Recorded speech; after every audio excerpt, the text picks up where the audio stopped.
26 তারিখ বেলা 3টার দিকে আপনার এই গণ্ডগোলটা হয়।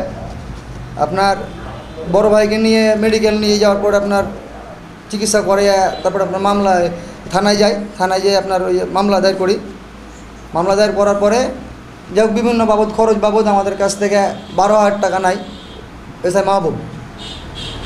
আর তারপরে আপনার আমাদের কাউন্টার মামলা আমাদের করে ওরা, তার বাবদ আমাকে থানায় রেখে আসামি প্রতি 10,000 টাকা করে চেয়েছে।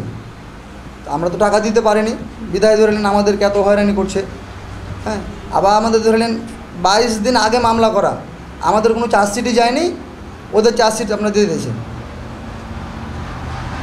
না, টাকা দিতে পারিনি আপনার, এখন ধরলেন আমাদেরকে বিভিন্নভাবে হয়রানি মানে হুমকি দিচ্ছে। আমাদের ধরলেন আমরা টাকাটা দিতে পারিনি বিধায় আমাদের চার্জশিট এখনও প্রদান করেনি। আমাদের 60,000 টাকা দিতে পারেনি, বিধায় চার্জশিট প্রদান করেনি।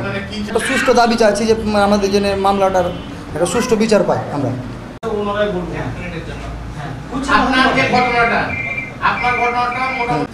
মাহবুবের নম্বর আর ওই যে আপনাদের প্রতিপক্ষ কি শ্যামল নাকি কমল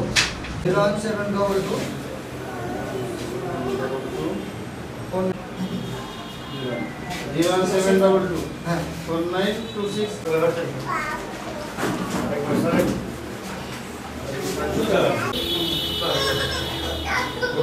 একটু পাঠিয়ে দিতে পারে ये चैनल लोगों तक पहुंचे